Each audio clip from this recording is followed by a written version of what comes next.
Order. All who are able, please rise for a moment of silence, followed by the Pledge of Allegiance.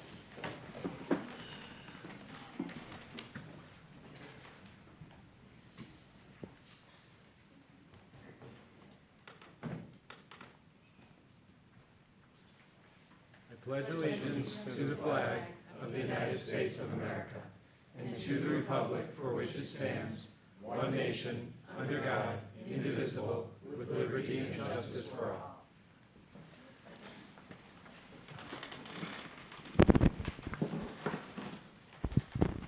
Will the clerk please call the roll of council? Councilmember Calisapathy? Here.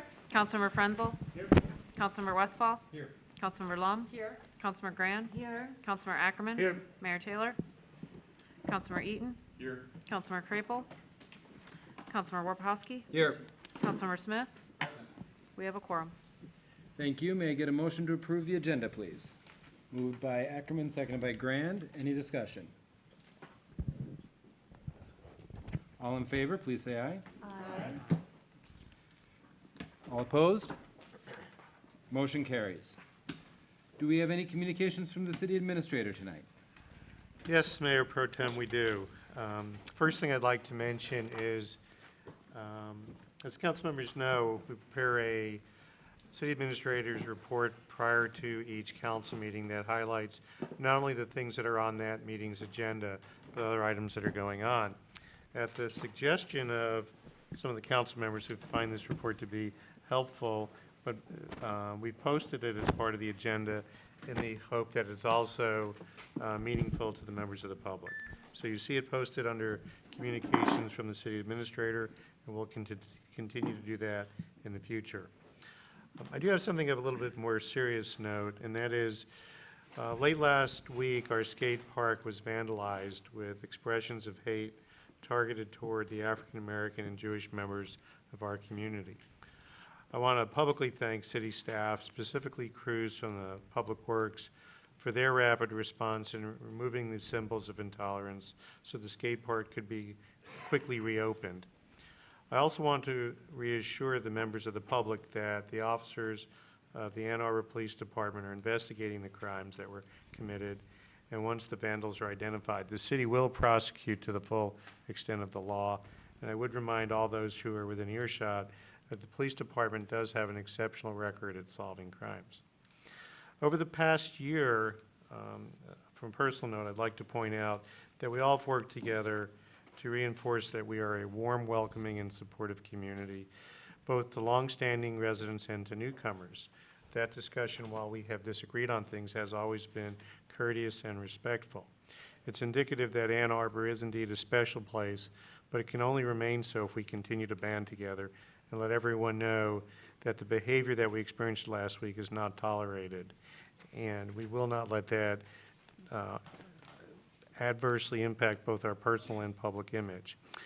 I ask for everyone's help in identifying and providing any information about those who committed the defacing of public property, and ask that you come forward with any information that will assist our police department.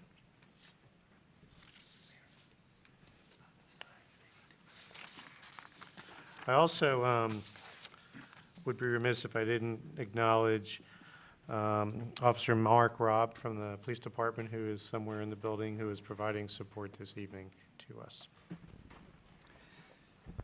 Thank you. I would ask those who are holding signs, you may do so, but if you're going to hold them, please hold them in a way that they do not obstruct the view. They can be down in a way that they're either in front of you, or you may stand in the back with them up at a higher level. Thank you. We now come to the council public comment general time. Public comment is a chance to address council about meetings of municipal interest. You need to have signed up in advance. Each speaker will have 3 minutes. You may not cede your time to another speaker, and we may only have one speaker at the mic at a time. If you need accommodations in order to address council, please let us know, and we will make accommodations as we are able. Our first speaker tonight is Ginny Rogers. While you're coming to the mic, I just want to let you know we've received communication from CTN that they're having some problems with the cameras panning, so the folks at home will see a wide-angle view of council tonight. We apologize for the technical interruption. Okay. Hi, my name is Jenny Rogers. I'm a volunteer with the Ann Arbor chapter of Citizens Climate Lobby, which I helped to start about 3.5 years ago. I'm here tonight to express support for the carbon fee and dividend resolution, which is on the agenda. And I'd like to thank council members Jason Frenzel and Chip Smith for bringing this to council. There are several reasons why I support the carbon fee and dividend resolution and recommend that you do so as well. First, it does not obligate the city to take any action or allocate financial resources. It would merely express support for a simple, fair, and effective policy to reduce greenhouse gas emissions. Nor would it limit the city from supporting any other policies that are aimed at addressing climate change. Carbon fee and dividend is a policy whereby fossil fuel companies pay a steadily rising fee based on CO2 content at the point their product enters the market, and all of the revenue is returned directly to households in equal shares. The dividend part of the policy makes it revenue neutral and sets it apart from other carbon taxes. Designing the policy to be revenue neutral is imperative to achieve bipartisan support, and returning the revenue to all households as a direct rebate is the most progressive way to do it. Several economic studies of this type of proposal show that a majority of households would have a net financial benefit.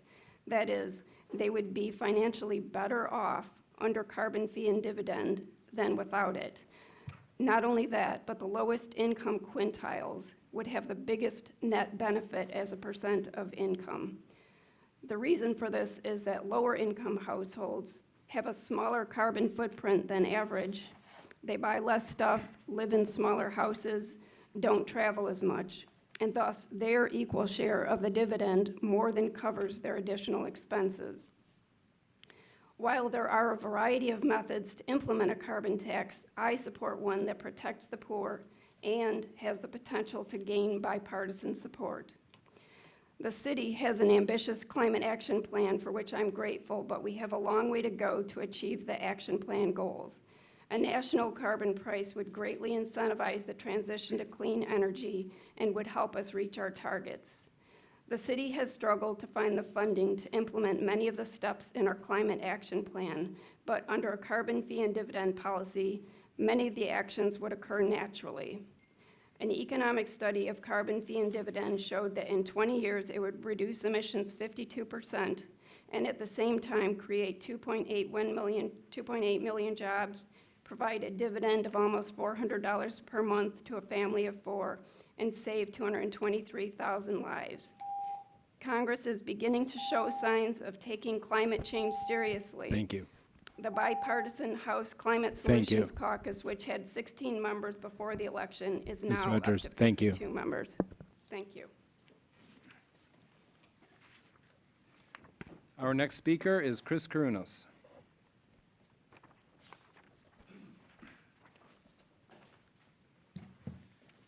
Thank you guys for letting me speak. An incredible number of ancient civilizations had a strangely similar belief about solar eclipse being a bad omen. Today we scoff at these beliefs as ridiculous, but that doesn't mean they weren't right. As they say, even a broken clock is right 2 times a day. Many prominent people think that humanity is facing one of the greatest problems we've ever faced. And it's not ISIS, neo-Nazis, or even North Korea. It's in fact something that creeps up on us very slowly and doesn't make it into the headlines very often. It's something that you can never see with your own eyes unless you collect a huge amount of data across a long time span and across the whole entire world. So what happens is that this greatly diminishes the amount of fear we experience about this. This is just simple human psychology. But as a student at Michigan who studies climate change and a future delegate of the United Nations Conference of Parties on Climate Change, I'm here to tell you that it's very bad that we don't have this fight or flight response about climate change. That's why I wanted to address the City Council today to give my full approval of the support of the climate resolution and the fee and dividend system that Citizens Climate Lobby proposes. I think it's a really great system, and I think it's One of the best things about it is that it's very bipartisan, and it has a lot of chance of gaining traction in the federal government.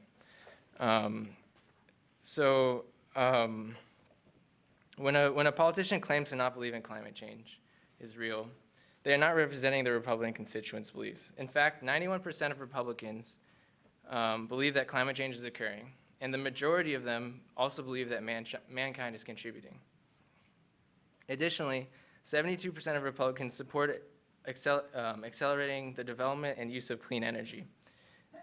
Finally, 67% of Americans disagree with Trump's order or plans to withdraw from the Paris Accord, the United Nations Paris Accord, which would have us become carbon neutral by 2050. Even Trump's own Secretary of State, who was a former oil executive, Rex Tillerson, disagrees with this move and thinks that it's important that we stay in it to create for international relations. So on behalf of the next generation who's going to face the effects of climate change, who's going to experience the 13 million people in the U.S. that are going to be, they're going to lose their homes to rising sea levels, and who are going to experience the flooding that's going to occur in Ann Arbor, that we already see scientific proof of 100-year floods occurring over and over again every 5 years now. I'm going to urge you guys to take action, not only by approving this resolution, Thank you. but to continue with the climate action plan. Thank you. Our next speaker is Catherine Garton.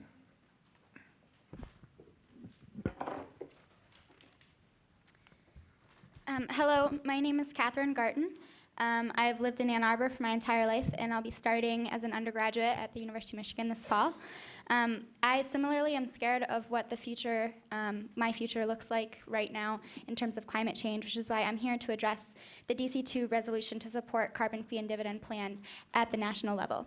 I want the City Council to know that I'm strongly in support of this resolution. As I assume you're all aware, climate change is real, it's happening, it's human-caused, and it's hurting our health. I think that we need legislation to reverse the warming that's happening due to greenhouse gas emissions. Climate experts and economists alike have agreed that the most effective way to reduce greenhouse gas emissions is to place a tax on them at the source.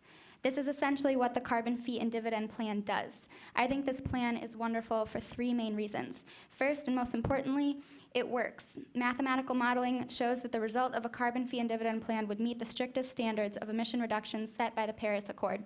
It will reduce greenhouse gas emissions by 52% below 1990 levels within 20 years. It's been publicly supported by many prominent individuals such as NASA's climate scientist James Hansen, economist George Shultz, among many, many others. Secondly, not only does it work in the sense that it reduces our carbon emissions, but it does so without stifling the economy in any way. In fact, it actively grows the economy. A thorough analysis of the plan by REMI, which is Regional Economic Modeling Incorporated, concluded that real incomes, national employment, and GDP would all increase more than they would without the carbon fee and dividend plan in place over the 20 years projected by the study. This growth can partly be explained by the fact that revenue from the fee is given directly back to households in even amounts, adding real disposable dollars to people's pockets. Also, it shifts our economy to renewable energy production, which has far more economic potential than fossil fuels do. Essentially, there is no economic argument against the carbon fee and dividend plan. Thirdly, this bill could actually be passed in Washington because it is purposefully bipartisan. Carbon fee and dividend is a market-based solution rather than a regulation-based solution, and as such, it appeals to conservatives. In fact, the Climate Leadership Council is one of the most powerful groups spearheading this movement to adopt a climate or a carbon fee and dividend plan, and it was founded by a core group of Republicans. Leaders on both sides of the aisle have expressed support of this plan, and we should seize this opportunity to express our support as well. To wrap up, I'm very excited about this chance for Ann Arbor to support a piece of federal legislation that would help us achieve our climate action goals. Passing this resolution does not require that Ann Arbor take any action now. It merely signals our support of a plan that would be effective at addressing climate change. I urge the City Council to adopt this resolution. Thank you. Our next speaker is Blaine Coleman.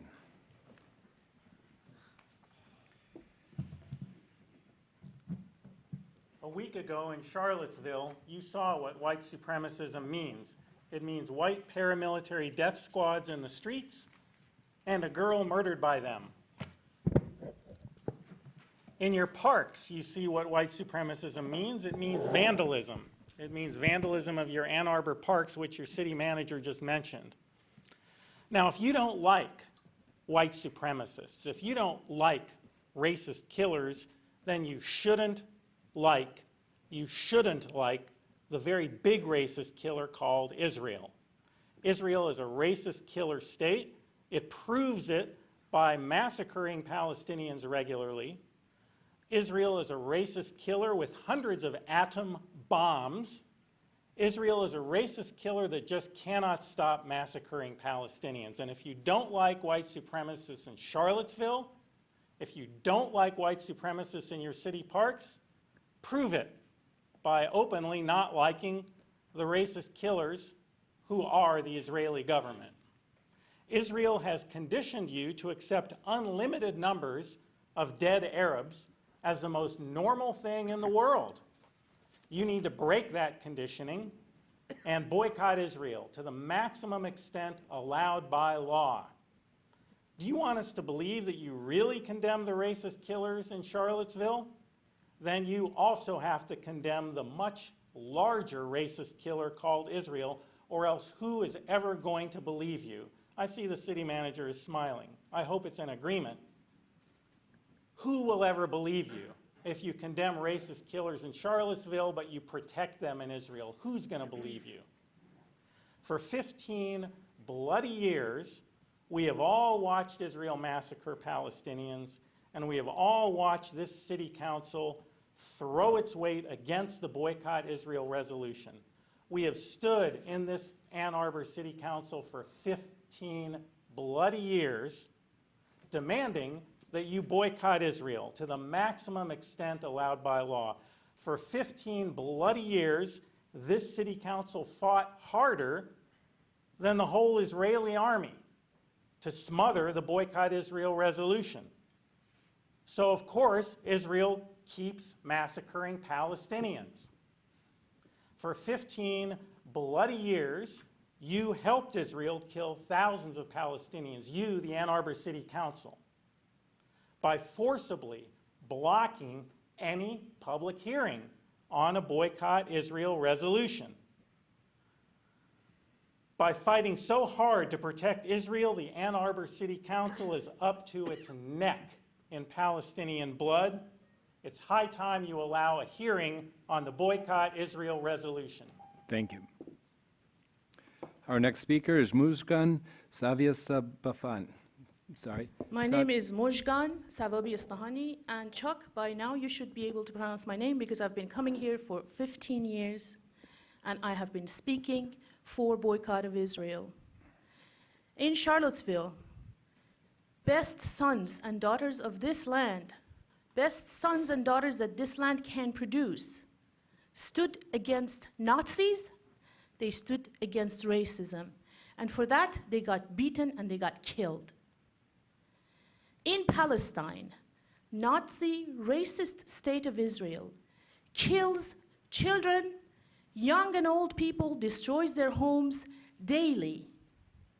And that work by Nazi state of Israel is supported by your tax dollars. You are guilty. Not only that, this city council, as Blaine mentioned, has stood by Israeli genocide of Palestinian people time after time. This very room has been filled with Palestinians and other residents of Ann Arbor repeatedly chanting, demanding boycott of that Nazi racist state that is Israel. And in reply, instead of you standing against Nazis, against racists, just as people did in Charlottesville, you have stood with Nazis, with Israeli Nazis. You've stood with them. That is only your shame. You ought to be ashamed of yourself, and you ought to be reminded that you have stood with Israeli Nazi state. You have stood against any public hearing. And right now, you look very annoyed at me because I stand for human rights. Mr. Eaton here promised us before that the boycott resolution will never be discussed. That is to your shame, sir, Mr. Eaton. You ought to be really ashamed of yourself. Chuck, you yourself has said similar things. You should be ashamed of yourselves. Thousands of people in Palestine have been killed while you sit and stare. And you take the side of the Nazi Israelis when it comes to Palestine. Shame on you. People who gave their lives in Charlottesville would not be proud of you because they stood against fascism, they stood against Nazis, and you won't. Shame on you, Ann Arbor City Council. All of you, every one of you, you ought to be ashamed of yourself for quietly allowing the genocide of Palestinian people to go on year after year after year. Thank you. Boycott Israel. Our next speaker is Susan Weinberg.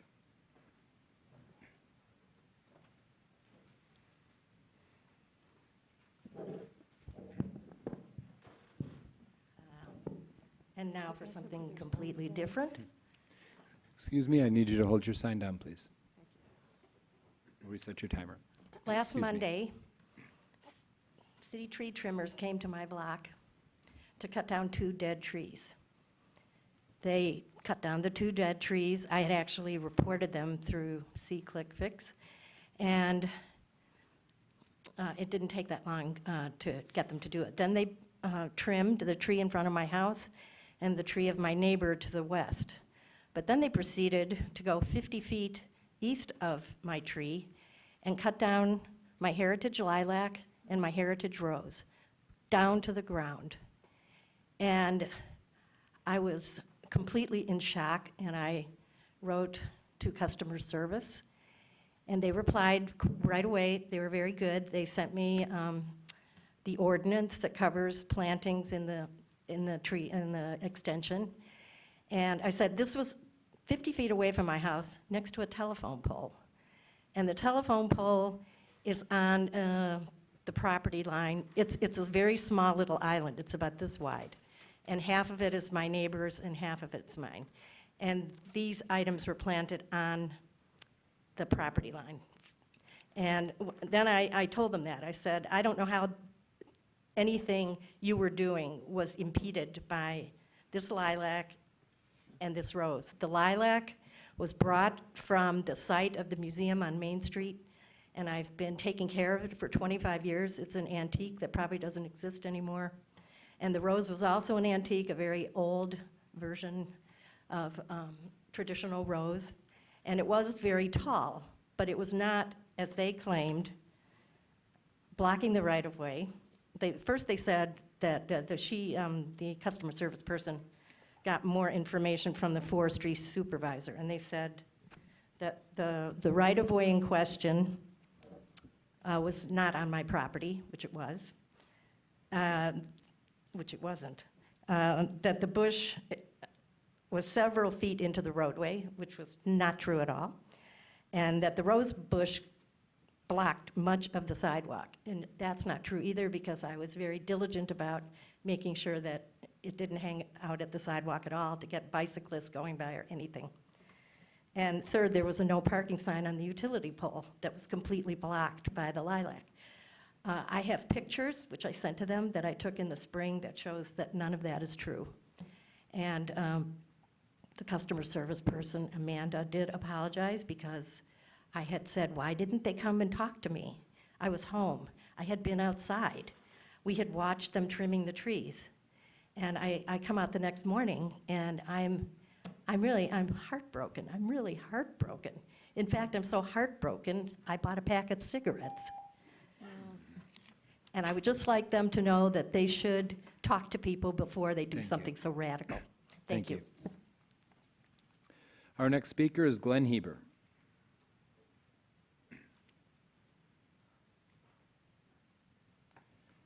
Is Mr. Heber available tonight? All right, our final speaker is Kathy Griswold.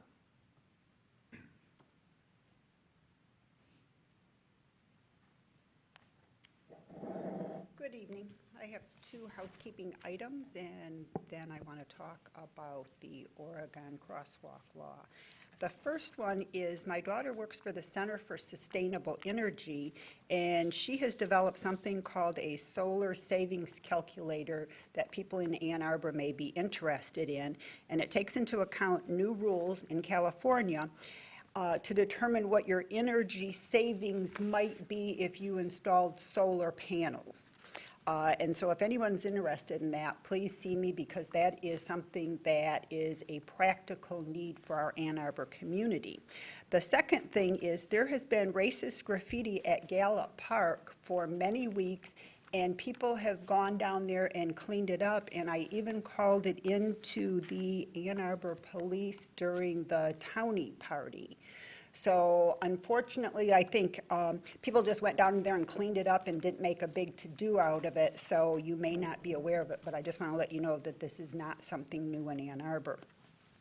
And the third thing I want to talk about is the Oregon crosswalk law. Everyone has a copy of this brochure. This is based on engineering science, just like climate change, not based on wishes and best-case scenario. I would urge you to take a look at it. And while the Be Safe campaign, I applaud it, it's really wonderful, we're moving in that direction, there are some issues with it.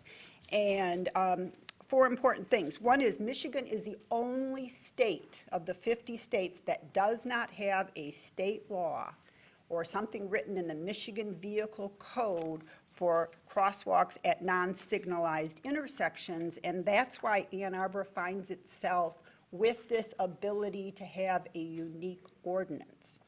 In Traverse City, the only difference between what is adopted for the rest of the state in the Michigan Uniform Traffic Code is that in Traverse City, you not only yield for a pedestrian, but at a marked crosswalk, you stop for a pedestrian within the crosswalk. The University of Michigan follows state code. They do not follow local ordinances. So this brochure is not relevant to the University of Michigan. Ann Arbor includes more than just the 27 square miles of the city of Ann Arbor. The Ann Arbor Public School District is 127 square miles, so this brochure as written is not appropriate for Ann Arbor Public School students. So I hope that we will continue to make progress towards pedestrian safety, and I encourage you to look at what's being done in Portland, Oregon. Thank you. Thank you. Are there any communications from council? Councilmember Eaton? Thank you. Councilmember Gregan Crapole emailed me earlier today to note that he would be absent from this meeting for personal reasons that I won't go into, but he provided that advance notice, and he anticipates being at the next meeting. Thank you. Any further communications from council? Councilmember Kalasapathy. Yeah. Downtown Public Library had an event today to celebrate the solar eclipse. So my colleagues and my son and a few others went downtown, and the library distributed special glasses to view it without damaging your eyes. But they didn't have enough, so they said residents should be sharing it. And about 7 or 8 of us spontaneously formed into a group, and there was a school teacher, mom with 2 kids, a person who has beehives. That's what she does. She has beehives in 3 different farms. I think she's called an apiary, and a bunch of CPAs and a few others, and a psychiatrist.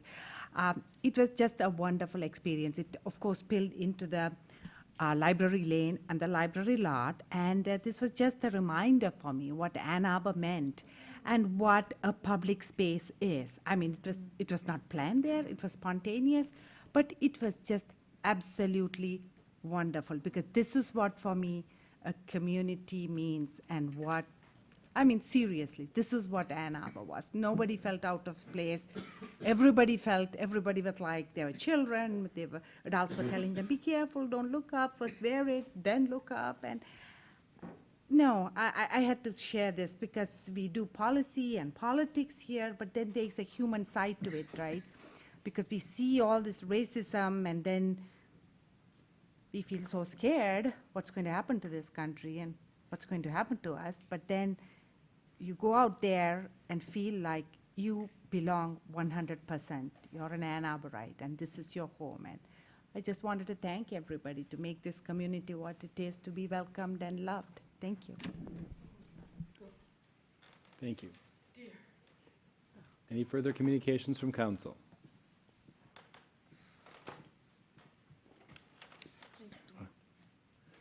All right, for my part, I guess this goes under communications from the mayor as I'm filling as Mayor Pro Tem tonight.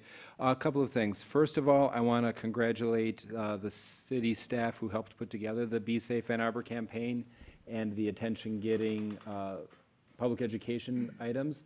The elements of the campaign have been picked up by the city of Chelsea that are incorporating it into their pedestrian safety and traffic safety education efforts. So thank you for, one, creating effective, eye-catching, attention-getting communications, and for sharing them readily with our partners in the area.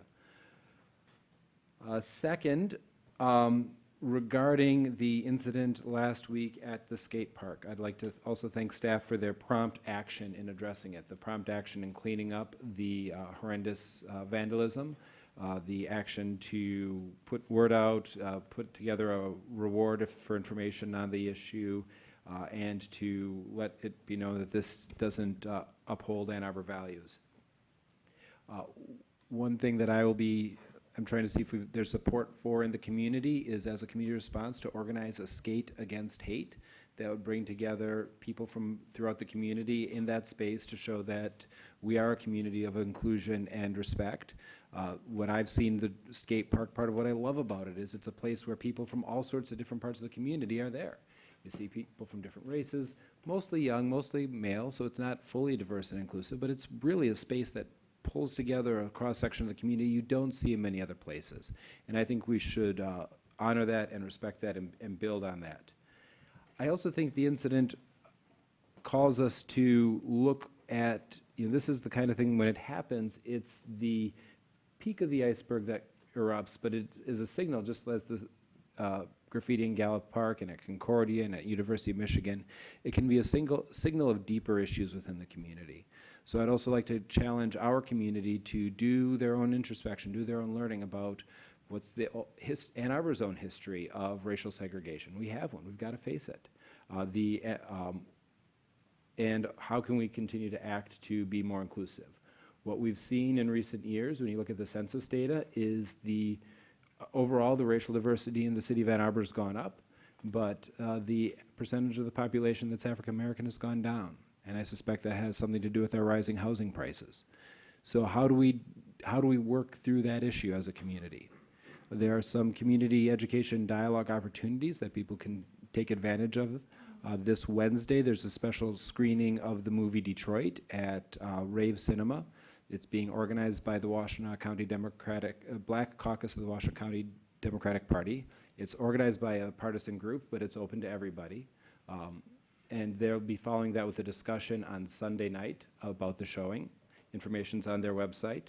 I'd also encourage people to check out the Ann Arbor District Library, worked with the African American Heritage Museum here in town to put together an oral history of some of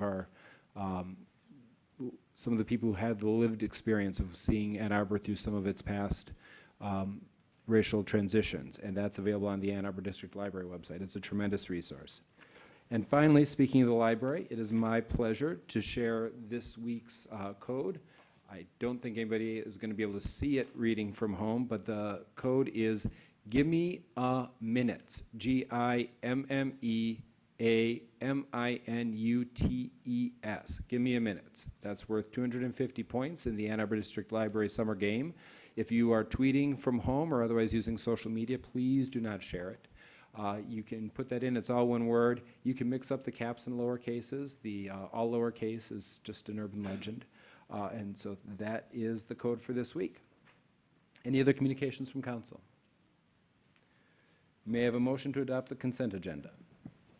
Moved by Westfall, seconded by Grand. Any discussion of the consent agenda? Councilmember Eaton. Yes, I'd like to pull item CA1. I imagine it becomes C3. That, I believe our council rules say that items pulled go in with the DS section, Okay. so that would be DS2. Yes, too. Any other discussion of the consent agenda? All in favor of the consent agenda minus CA1? Aye. All opposed? Motion carries. We now come to public hearings. Public hearings are a chance to address city council on an item that is on the agenda. Your comments need to be specific to the public hearing in question. You'll have 3 minutes. You need not have signed up to speak in advance. We can only have one speaker per speaking slot. And if you need accommodation, we will be happy to provide it. I will note that we had initially posted a public hearing 1 related to item C1. As that item has a proposed amendment that will kick it back to first reading, that public hearing has been removed from the agenda. So we come to public hearing 2, resolution to approve the 1427 Warrington Circle annexation, 1.26 acres, south side of South Warrington Drive, east of Newport Road. Would anybody like to speak on this public hearing? Seeing nobody, this public hearing is closed. We come to public hearing 3, resolution to approve LA Fitness Maple Village Site Plan, 155 North Maple Road. Is there anybody here to speak to PH3? Seeing nobody, this public hearing is closed. We now come to approval of council minutes. May I have a motion to approve the regular session meeting minutes of August 10th, 2017? Moved by Smith, seconded by Frenzel. Discussion of the minutes. All in favor? Aye. All opposed? Motion carries. We now come to C1. An ordinance to amend section 5.10.19, 5:10.20, 5:64, 5:65, 5:68, and 5:70 of Chapter 55 zoning, and sections 5:169 of Chapter 59 off-street parking of Title V of the Code of the City of Ann Arbor, zoning premiums and design requirements. May I have a motion for C1? Moved by Councilmember Ackerman, seconded by Councilmember Lum. Discussion of C1. Councilmember Ackerman. Thank you, Mayor Pro Tem. To remind people and jog people's memory, on July 17th, City Council at its first reading passed a zoning ordinance amendment that would bring along new requirements to downtown buildings and their design. These primarily focused around improving the quality of materials of downtown buildings, as well as improving the streetscapes in the D1 and D2 districts by requiring first floors to be of a certain height and require a certain amount of transparency, hopefully inviting a more active use like retail. After getting feedback from the public and the development community, staff has put together a second replacement amendment, which I would like to move at this time. And it's in the packet already, so no need to read it aloud. But if I get a second, I'm happy to walk folks through what those changes are. Is there a second? Seconded by Councilmember Smith. Wonderful. So primarily in response to the line of questioning from Councilmember Westfall, who originated this conversation around how do we create more active uses and a more walkable downtown. Transparency was more clearly defined, which will mean that from the bottom of a window to 8 feet above the floor, at least 75% of the window must be open to view, which still allows some banners, but still allows that transparent, welcoming environment that retail really thrives within, and hopefully will encourage more active retail space on the first floors of our downtown districts. With that said, there was a lot of feedback around requiring this transparency in both the D1 and D2 districts. The D1 district is our downtown core, which builds to a maximum height of 180 feet. The D2 is more of a transitional buffer zone, which is meant to provide a more seamless transition between our historic neighborhoods adjacent to downtown and that downtown core in the D1. It seemed perhaps inappropriate or actually competing against some of our goals to require these transparency and sort of form-based active use requirements in the D2 district, again, that buffer transitionary zone. And with that, we would eliminate that transparency requirement in the D2 while maintaining the high-quality building materials.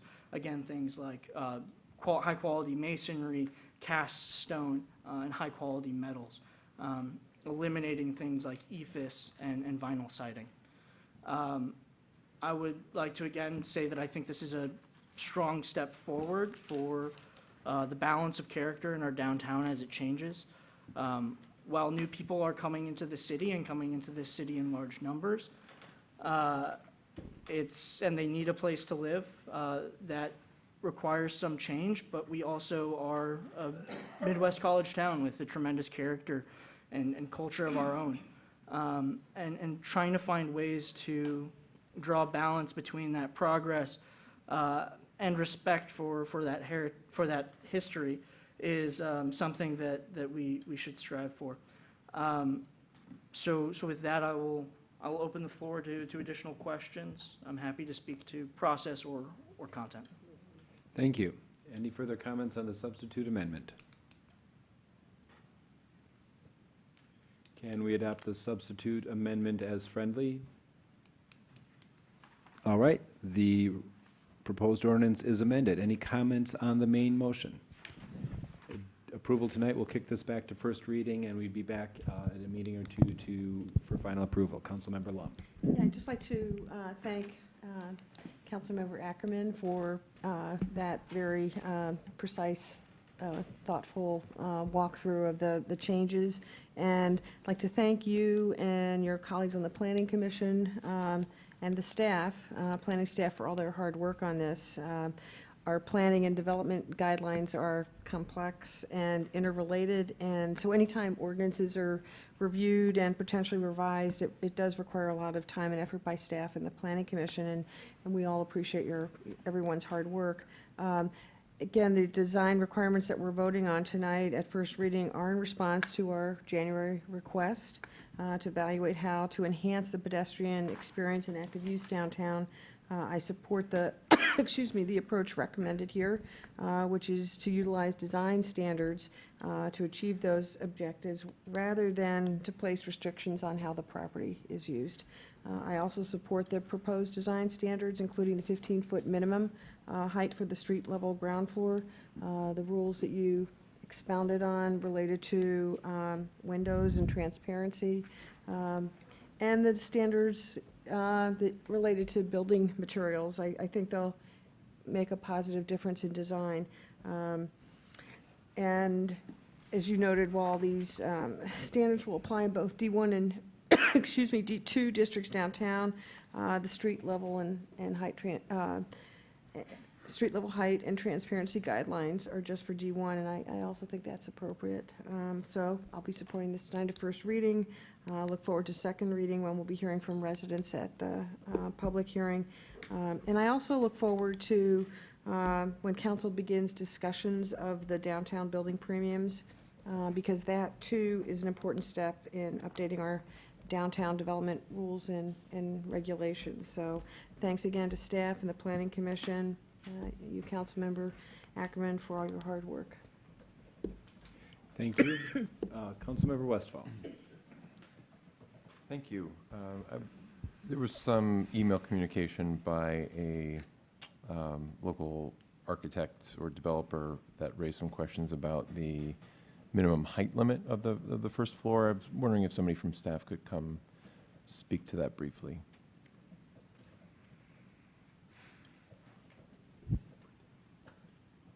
I could almost save you a trip, Mr. Leonard, but you're already here. So.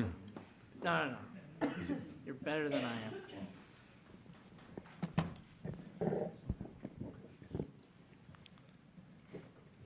So in response to the exchange, did you have a more specific question, or you just want me to sort of highlight that feedback in response?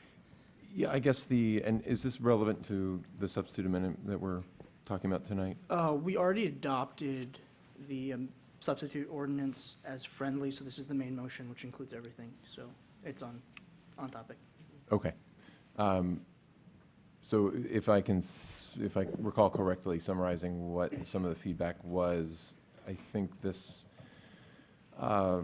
architect was talking about the necessity of 15 feet versus perhaps 14. And I know staff gave some examples of ceiling heights or first floor heights in new projects around the downtown, and it seemed like they were all ranging from 14 or above. This goes beyond my background, but this gentleman was advocating for 14 because there might be situations that would allow some more flexibility. And just wondered what your feedback was on that. Yeah, absolutely. I saw that exchange and did consider that as indicated in some of the caucus questions follow-up. We reviewed a lot of other example ordinances. There was a significant range. Many of the requirements range from 14 feet all the way up to into the 20 feet range. And considering that, the 15-foot range was established. As a reminder, that's the dimension from ground floor to the elevation of the second floor. And so that 15-foot was determined to be of an adequate size that when it's difficult for us to predetermine now what the structural elements and mechanical elements are going to be with under that floor space at this point.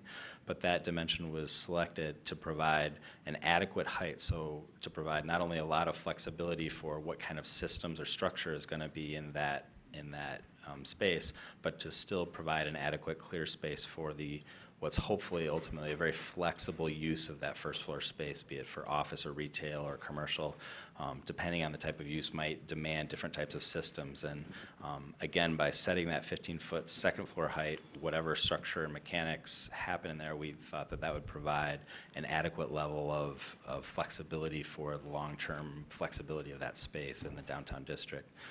But to the same feedback in that comment, the interface of height requirements, floor area ratio, and overall zoning height requirements in our ordinance does create some restraints at times where it could have the impact of restricting the flexibility of design for some buildings.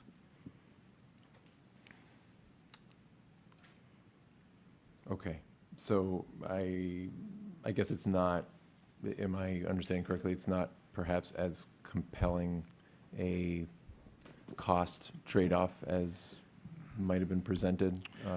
We would recommend the 15 feet. It is just a foot, but again, providing more flexibility and more volume in those spaces, we think is going to provide a longer-term flexibility for those spaces. Furthermore, the substitute ordinance that was amended tonight really focuses that in the D1 versus the D2, which we think is an appropriate place for that flexibility. Okay, thanks. All right. Anybody else on the resolution as amended? Councilmember Ackerman? Yeah, just a quick note, as was touched on by Councilmember Lum, this has again returned to first reading because of the substantive changes. So the agenda does note that the public hearing has been moved and will be in a month's time, should this move forward tonight. Thank you. For my part, I'm happy to support it. I do want us to remember, though, lest we think this is a good idea for everywhere, that this will drive up the cost of construction. And I think that's appropriate within our downtown area, D1 and D2 as defined. But my neighborhood with a lot of a lot of aluminum siding would not be the affordable neighborhood it is if we had the same high-quality building material type requirements as this is putting in. So I think this is the appropriate response for this context. But if we want to continue to have what level of housing diversity we do and housing affordability that we do, we need to be careful to not take the lessons that apply to downtown and to try to extrapolate from them too broadly. Any other comments on the resolution as amended? All right, all in favor? Aye. All opposed? Motion carries. We come to C2. An ordinance to amend sections 1:553, 1:555, and 1:605 of Chapter 18, Employees Retirement System, Title I of the Code of the City of Ann Arbor, to limit participation by certain part-time employees, to implement changes required by federal law related to military service, and to correct a scrivener's error. Do I have a motion, please? Motion by Councilmember Lum, second by Councilmember Ackerman. Discussion. All in favor? Aye. All opposed? Motion carries. DC1, resolution to appoint Stephanie Boutry to the Greenbelt Advisory Commission, moved by Councilmember Grand, seconded by Councilmember Smith. Discussion of DC1. All in favor? Aye. All opposed? Motion carries. DC2, resolution to support carbon fee and dividend plan, moved by Councilmember Frenzel, second by Councilmember Smith. Discussion. Councilmember Frenzel.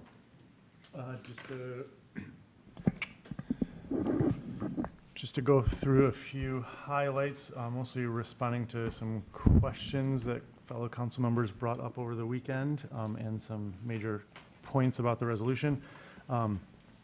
This resolution was brought to you by the Energy Commission. The Citizens Climate Lobby came to the Energy Commission advocating for this resolution. The Energy Commission thought very, very highly of it last year and again this year. There are over 50 other municipalities that support a fee and dividend type structure. Obviously, a lot of them come from California, but a few to highlight: Philadelphia, San Francisco, Portland, Oakland, Pittsburgh, the state of California also, of course.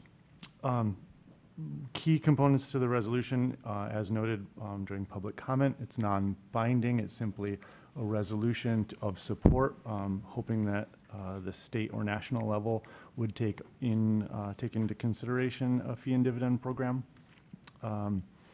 The fee component is critical and useful to businesses because it outlines a specific set of costs that will be inflated over a set of years to those businesses. So it's well liked in the business community as much as fees are, because it's clear at the outset. The dividend component, as was illustrated, is important in a couple different ways. The bipartisan support that is created by giving back the fee, so it's not a taxation, is critical to receive greater support at the federal level.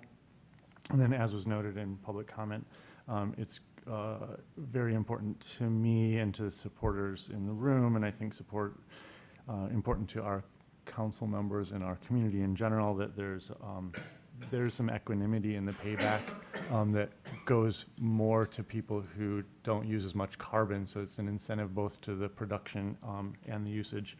And then that would support residents who are lower on the economic bracket.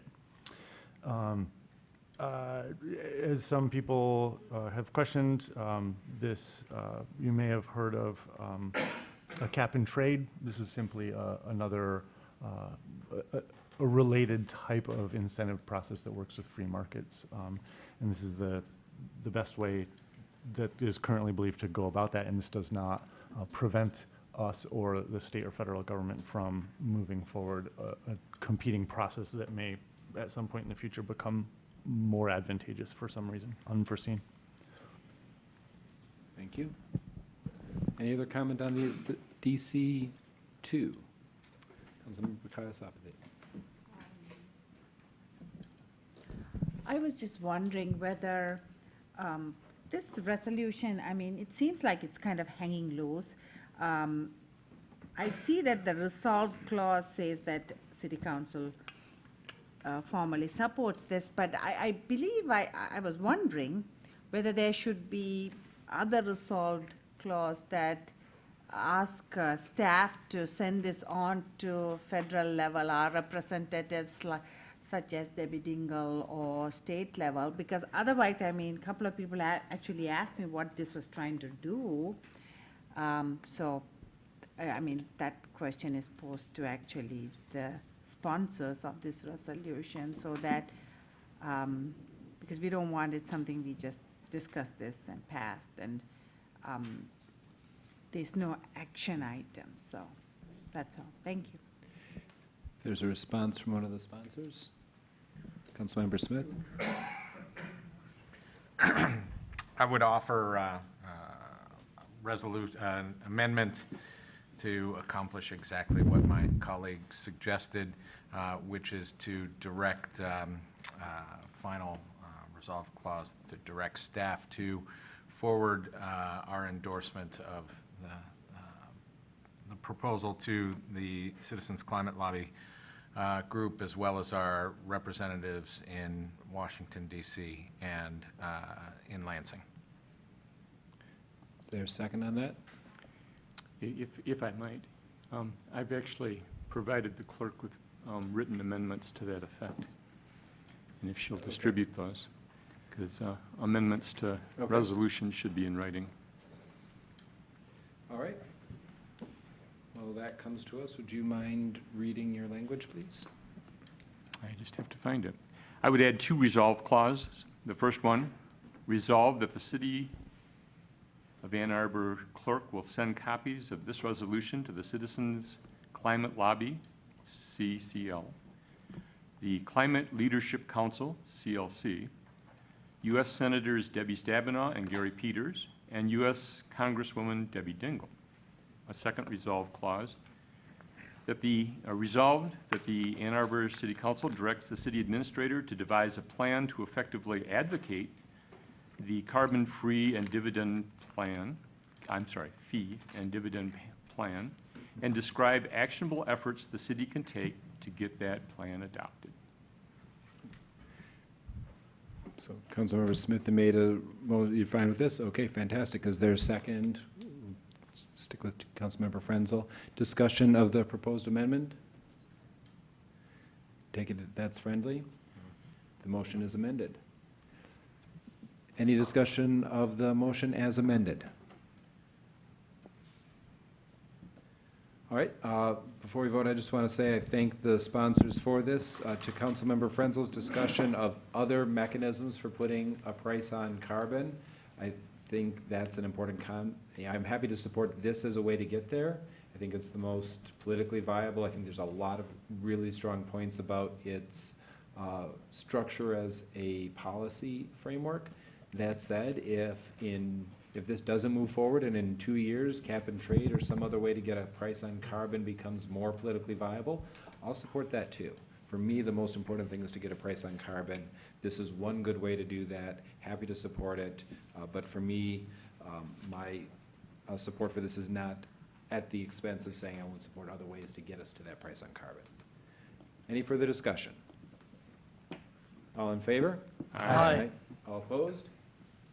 Motion carries. Let the record show that it was unanimous with 9 members seated. New business boards and commissions, DB1, resolution to approve the 1427 Warrington Circle annexation, 1.26 acres, south side of South Warrington Drive, east of Newport Road. Is there somebody to motion DB1? Moved by Councilmember Smith, second by Councilmember Ackerman. Discussion of DB1. All in favor? Aye. All opposed? Motion carries. DB2, resolution to approve LA Fitness Maple Village Site Plan, 155 North Maple Road. Moved by Councilmember Smith, second by Councilmember Ackerman. Discussion of DB2. All in favor? Aye. All opposed?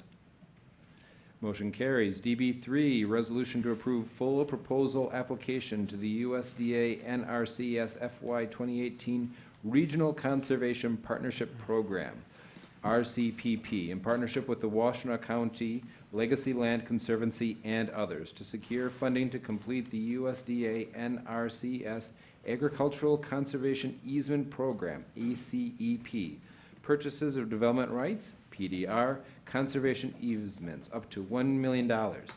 See, that long title is just so the clerk could catch up on your fast actions with the last couple items. Is there a motion on DB3?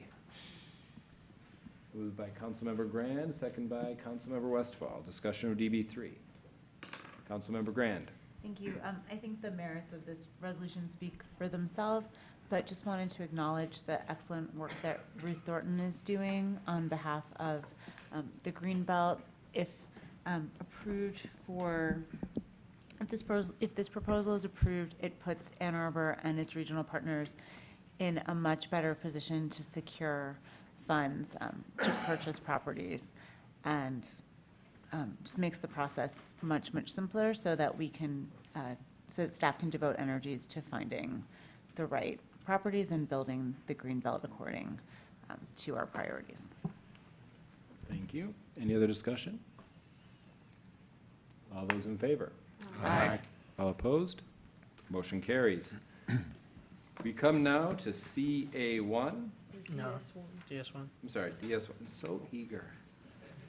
A resolution to approve a lease with Ann Arbor Rowing Club for use of Vandermeer Park. Moved by Councilmember Lum, second by Councilmember Grand. Discussion of DS1. Councilmember Ackerman. Just as an alma mater of the Pioneer Rowing Club, I just wanted to thank staff for giving them enough time to secure their own share of this contract, and look forward to supporting it. Fantastic. Any other discussion? All in favor? Aye. All opposed? Motion carries. Now let's try CA1.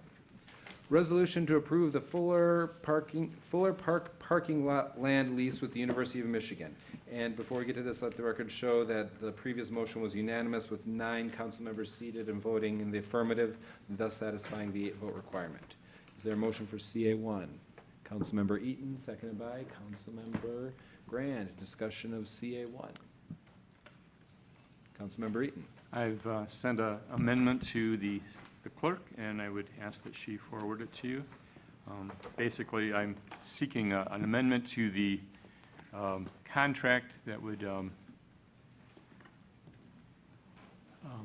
change paragraph 4 by deleting the words transportation use in the first sentence, or in the title of the paragraph, and the words for use of all or a portion of the site to facilitate public transportation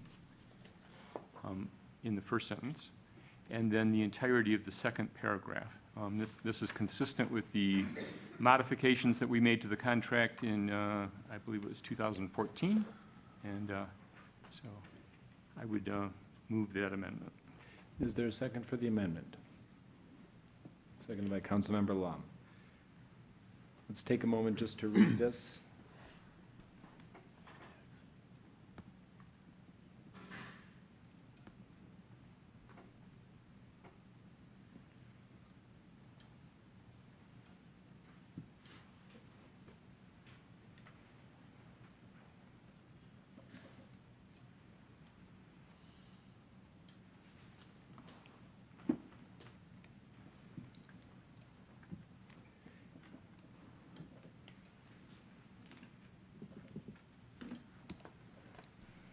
Any discussion of the proposed amendment?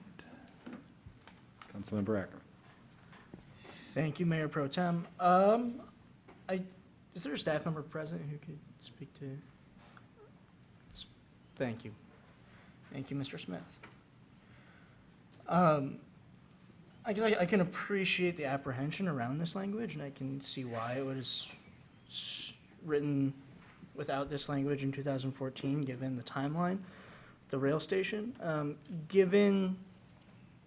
Acknowledging that we do not know the FRA's recommendation at this point, but understanding that recommendation of location is pending and nearly imminent, could you please discuss what the impact of removing this language would be should the Fuller Road site be the preferred location from the Federal Rail Administration? Well, I think that the main reason that it is in here is to obviously, between the city and the university within this case, allowing the university as much advance notice as possible to plan otherwise. And if that were removed from the lease, that would not be as available.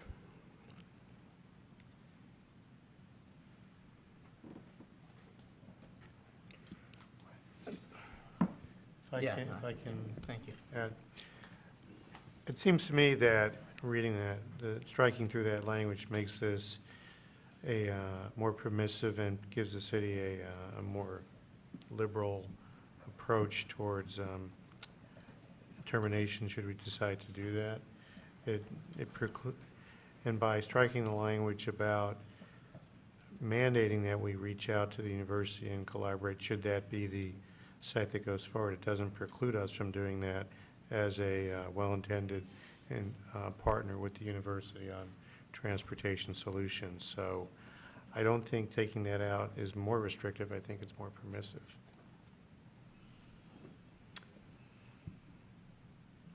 Should we strike this and the FRA choose Fuller as their recommended location, city staff being a fully cooperative partner with the University of Michigan, would you likely take these steps regardless?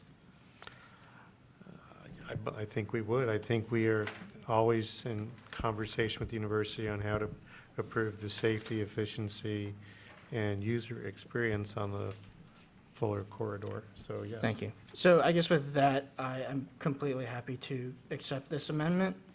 If it makes members of the public feel more comfortable with the transparency of process moving forward, but do want to underscore that, first, we want to be a willing and cooperative partner with the university when it comes to planning our future infrastructure investments in the same way we hope they would be a willing and ready partner with us, but that also this doesn't serve to limit any next steps when it comes to a possible train station at the Fuller site. Any other comment on the amendment? Is this friendly to the body then?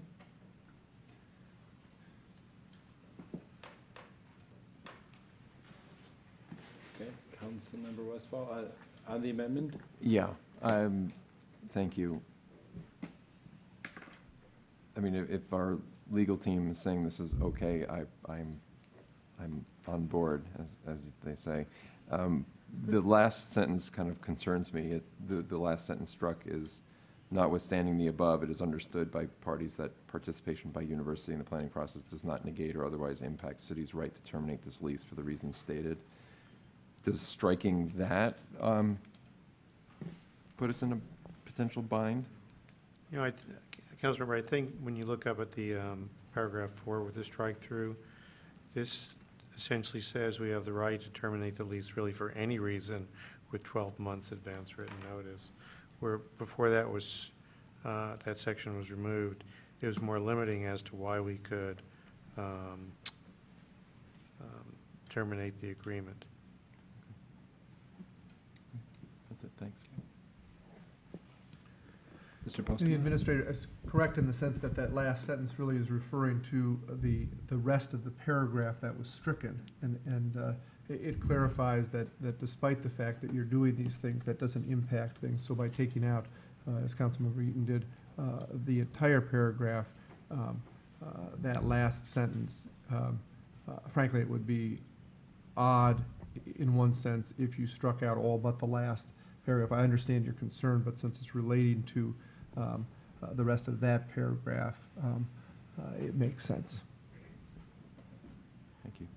Before we vote on the amendment, I see Mr. Castiva of U of M Government Relations. Is there anything on this proposed amendment that you want to comment on before a vote, Mr. Castiva?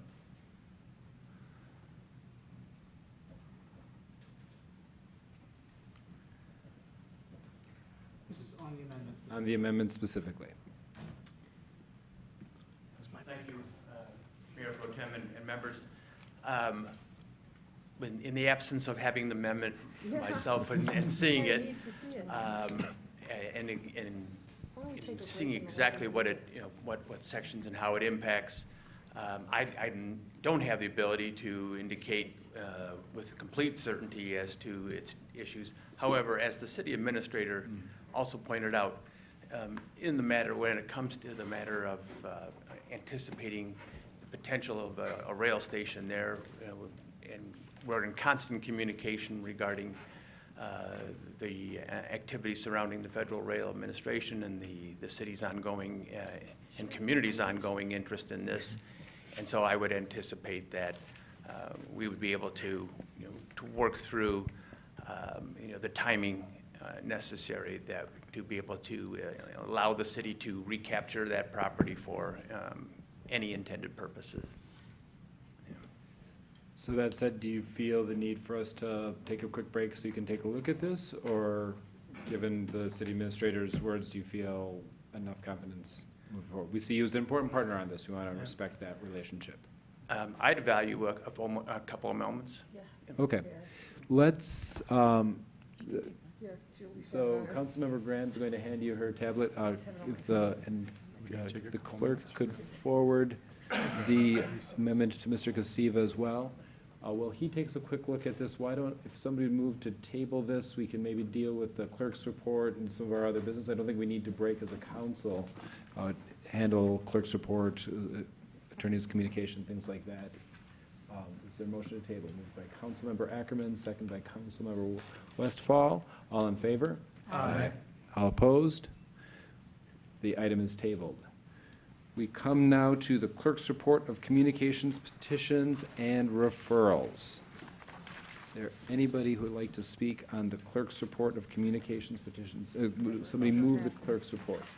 See, I'm slowing it down. I'm making more mistakes just to give Mr. Castiva a little bit more time. In my 12 years, whatever. Is there a motion for the clerk? Moved by Councilmember Ackerman, seconded by Councilmember Westfall. Discussion of the clerk's report. Nobody wants to give Councilmember Lum a first time. All right. All in favor of the clerk's? It's always excellent. Aye. Aye. All opposed? Motion carries. Mayor Pro Tem, item E, communications from the city attorney. If in fact you would like to do that, I have none. And so, not only do I have none, you missed it because I had none, but. Chip, Thank you. looking to Chip to. It's lonely down here today. Thank you, Mr. Postman. I apologize for missing that most illuminating portion of the agenda. All right, I see Mr. Castiva. You probably need a little more time. All right. Do you need a little bit more time? We can take a break if you need it. I think that the language will be okay. It really simply, as maybe has been explained, it simply removes the rationale, requirement that the rationale for the city to exercise its right be related to the transportation use. But it also, it also has the same net effect as the renewal of the lease to begin with, since we always provide, since the renewal of any lease is done with mutual consent. So providing the yearly, a year's notice will certainly be consistent with that basic premise as well. So may I have a motion to take this item back from the table? By Councilmember Ackerman, second by Councilmember Kasapathy. All in favor, please say aye. Aye. All opposed? Okay, we are back to CA1. Thank you for that, a bit of agenda gymnastics. Any further discussion on the amendment? Councilmember Lum. Thank you, Mayor Pro Tem. I do have just a couple questions. On the amendment? No, on. Okay, so we've still got the amendment before, so Oh, hold we're those just on the questions. amendment? Yeah. Oh, sorry. Any other questions on the amendment? Comments? Is that friendly? Very quickly, I just want to reiterate that if we are striking this, I would again hope that staff works in the same spirit as that language to provide as much prior notice and opportunity for mutual planning with a partner like the U of M, should the FRA move forward with the recommendation of the Fuller site. Thank you. That said, all in favor of the amendment? Please say aye. All opposed? The resolution is amended. Councilmember Lum to the main Thanks. motion. Yeah, I just had a question, actually to follow up on a question Councilmember Eaton had submitted, asking about our policing procedure for parking enforcement, and whether it's been functioning well, to discover that, yeah, in fiscal 2017, 866 tickets were issued. I'm wondering what kinds of violations resulted in, 800-plus tickets being issued. Because there's a sign out there, it says the hours of operation are 6 to 4, but the lots are filled well past 4. Someone driving by tonight pointed out, yeah, I mean, they're packed at 6, it was packed at 6:30, so, yeah, I see you nodding, Mr. Smith, so, thanks. Well, I Just can't don't know tell what our you. enforcement policy is for that lot. Yeah, so the university and the city speak throughout the course of the year about the parking enforcement, and the university enforces as well as the city. What I was pleased to find out in the last year is of the 866 tickets, roughly half are on the south side of the road and half are on the north side. So there's both the city issuing them and the university issuing them. I can't tell you precisely what they all were for, but there'll be times when you'll see cars in the lot after the time that the university has it, and those may very well at this time of year also be park users. Because the busiest time for us in the summer is usually 4, 5, Right. 6 o'clock, because the day is warm, the pool is going, and at that time, they also start to play the soccer games. So there's actually a influx of park users while users from the university leave. Okay, thank you. Mhm. Councilmember Lum, you still have the floor. Yeah, then I do have an amendment. I would like to move to remove, to delete, I'm sorry, the third resolve clause, which is, it has to do with the administratively executing for one-year administrative renewals. So I'm moving to delete that. Is there a second? I would second that. Second by Councilmember Eaton. Discussion of the amendment. And to this, I would just say that, so here we are, we're using parkland for non-park purpose, and I think that's something that should be revisited periodically to confirm that it's appropriate. Sure, we could, any one of us could bring this back to a council agenda, but I think the likelihood of that is not great, because we have lots of other things, to keep us busy, and, if it's off the radar screen, you just, forget about things. And I think, so I do think administrative renewals essentially removes it from our radar screen, and I just don't think that's a positive, so that's why I'm moving to delete it. Thanks. Any discussion on the amendment? Councilmember Grant.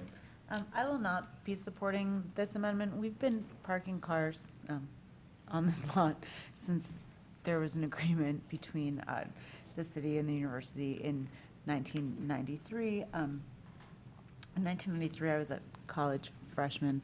It's been some time since we've been doing this, and so I don't think it needs to be done and reapproved yearly. That sentiment was certainly reflected at the meeting of the Park Advisory Commission, which unanimously approved this lease, and I seem to remember some language about not beating a horse that's no longer with us. So it just seems extreme to me to have to bring this forward every year, and 4 years seems to be a pretty reasonable amount of time. Councilmember Ackerman. In 1993, there's a 67% chance I wasn't alive. Yeah. But I'm completely comfortable supporting this amendment. I think with the pace at which conversations around the train station will progress, and depending on where the recommended location is, I think it's a worthwhile and reasonable time to check in on the use of this land. and almost especially if the FRA recommends that we move forward with a location that isn't Fuller Road. I think I should keep my mouth. Councilmember Eaton? So I think that this is a reasonable compromise that is being proposed in this amendment. I would note that the resolution in its entirety takes 8 votes, and so simply 2 of us voting against the whole resolution kills it, whereas if we reach a compromise that we can all agree on, it will likely pass this evening. So I would encourage support of this amendment.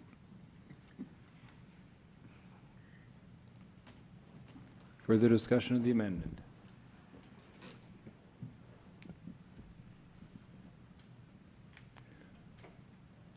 Roll call vote on the amendment, please. Starting with Councilmember Kausapathy. Councilmember Kausapathy? Yes. Councilmember Frenzel? Yes. Councilmember Westfall? Yes. Councilmember Lum? Yes. Councilmember Grant? No. Councilmember Ackerman? Yes. Councilmember Eaton? Yes. Councilmember Worbachowski? No. Councilmember Smith? Yes. Motion carries. All right. We're back to the motion as amended. Further discussion? Councilmember Lum, you still have the floor. Oh, I do. Thanks. You don't need to keep it. Thanks. I just, you know, I'll be supporting this lease tonight, as it is a one-year commitment. Doesn't lock the city in for an extended period. We have no other imminent plans for the property at this time that I'm aware of. So I think it makes sense to me, to renew the lease for another year and get the $91,000 in revenue. Obviously, if the city was making a long-term commitment, I'd feel differently, but we're not. What we're doing is continuing to lease this parcel, make some money until it's decided what will ultimately happen here. And I think that seems very reasonable, and I'm comfortable with that approach, so thanks. Thank you. Further discussion of the resolution as amended? All in favor? Aye. All opposed? Motion carries. We now come, I'm sorry, thank you. The motion carries with unanimously, with 9 council members seated and voting in the affirmative, thus satisfying the 8-vote requirement. We now come to public comment general time. Speakers have 3 minutes. You do not need to have signed up in advance to speak to council in public comment general time. We do ask that there only be one person speaking at a time. We also ask that you respect the time clock in front of you. If you need accommodations, they can be provided to you. Who would like to speak to us for public comment general time? Howdy, my name is Doug Kelba. I live diagonally across the street in the Armory. I want to comment about the downtown design and zoning proposed changes. But first, I want to say that I've actually been out of the country for 6 months, mainly in Cambridge, England, where I was able to write a book on climate and cities, particularly climate change, and I hope someday you'll be able to benefit from it. In any case, Cambridge is almost identical in size, very similar character, very similar demographics, very similar set of problems. And frankly, they're ahead of us in many ways, and I think we could learn a lot from them. I'm showing a PowerPoint to the mayor when he gets back on the 30th. Someday, I'd love to show you the PowerPoint, which deals with so many of the issues that you're grappling with. They also have something called the Cambridge Quality Charter, which brings me to my comments on the proposed changes in the zoning and design guidelines. It's a more general charter to raise the quality of development because, frankly, they can get away with it. It's the second hottest real estate market in England, also the second most expensive, a little bit like Ann Arbor. I think we, too, could probably demand more of developers and designers, even more than you're expecting or hoping to get. So I think we're sort of remiss not to take advantage of some of the leverage we have, as they are, and getting, frankly, superior results. Anyway, I think your proposed changes are good. I think 14 feet as an architect and city planner, 14 feet's enough, 15's fine, but it's probably, that's probably quibbling. In any case, thank you for your support of that. It's nice to be home. Thanks. Glad to have you back. Anybody else for public comment, general time? Hello, my name is Robert Peipenberg, a resident of the city, and I also agree with the last speaker. I think we could do a little more design-wise to make this city look a little better. I think we think it's a great city. It is a great city, but it could be a lot greater. And if you've been around the country and seen some other things, you know that's true. What I wanted to bring to your attention tonight is there's a TED Talk series of 9 architects that talk about the emotional impact of architecture. And there is one young lady there who is Syrian, and she has a topic. It's a 10-minute topic. It says how Syria's architecture laid the foundation for brutal war. And she gives other reasons why the city went into civil war and into violence. I mean, there's oppression, there's political issues, there's religious issues, etc., but she blames it on architecture. She says that before the French started to urbanize the city of Home, which is where she lives, which now is 50% destroyed. She still lives there, by the way, and this interview came via the internet, and she says that people felt a sense of community there. And when they put up the new architecture, the concrete blocks, as she called them, they started to alienate people.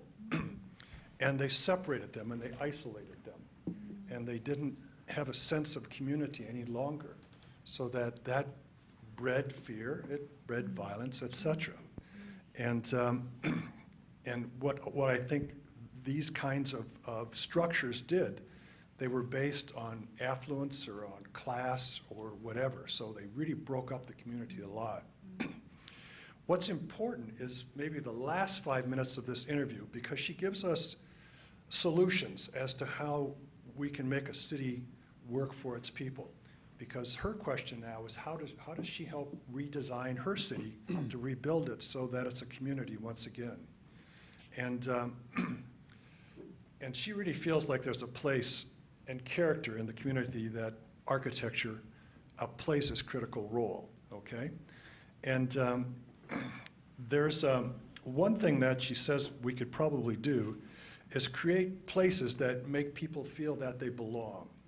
And by having architecture give something to the community feels like they want to give something back. And she gives about 10 or 12 things, and some are very, very simple. Like she says, just providing shade makes a resident feel like the city has done something for me. And just that little thing can, okay. Thank you. I'm done, sorry. Thank you.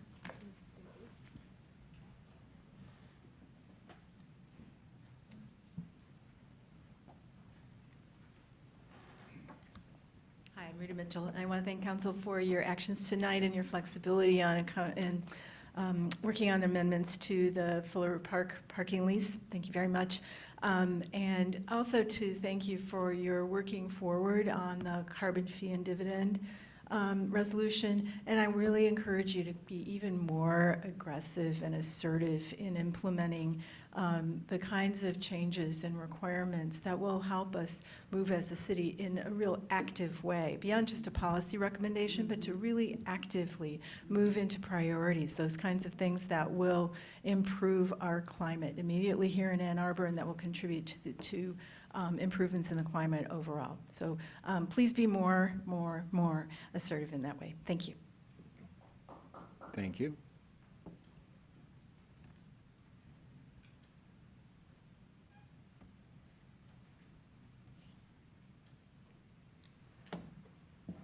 Hello, my name is Edward Vilmetti. I am a resident of Ann Arbor, a homeowner, and I'm employed by an organization that's not in Ann Arbor. And I want to speak in opposition to the proposal for a city income tax that has not yet come before you, but which may come before you at some point. I haven't run the numbers to see whether it would be advantageous for me or not. It all depends on how much money I make in a given year. Some years are better and some years are worse. That's just the way my career has gone. But I've seen the sort of corrosive effects of a city income tax in other jurisdictions where non-residents and non-voters, people without a say in representative government, get taxed. It's a burdensome paperwork. It's money out of their pocket, and it doesn't give them an opportunity to vote on this tax. And so I see the classic taxation without representation to tax non-citizens in a way that they don't have any say on. It's a fairly fundamental perspective on it. I think the city is a wealthy city and it has a lot of resources. Certainly municipal government has enough resources to do a lot of things, not everything it wants to, but quite a few. And I know that property taxes are a burden in ways that income tax would change, but I think we have to weigh a lot of issues here, and the notion of taxing people who can't have any say in whether they like the government that they have that's imposing this tax is a pretty fundamental one for me. So, thank you. Thank you. Would anybody else like to speak during public comment general time? Seeing none, this public comment is closed. Are there communications from council? Councilmember Eaton. So I just want to address the gentleman who was talking to us about the TED Talks. I realize you ran out of time. I hope that you'll send us a link to that, those videos to our email addresses so that we can follow up on that. I also encourage you to join those of us on council who have coffee hours and talk to us about these things. It's pretty fascinating, I believe, and I would encourage you to reach out so that you can have an exchange of ideas rather than just 3 short minutes at the podium. Thank you so much for coming. And to follow up on that, to send an email to all of council, it's just citycouncil@a2gov.org, and that comes to all of us. Any other communications from council? Do we have a closed session tonight? No. All right. Seeing none, we've come to the end of the agenda. If there's no other items before City Council, this meeting is adjourned.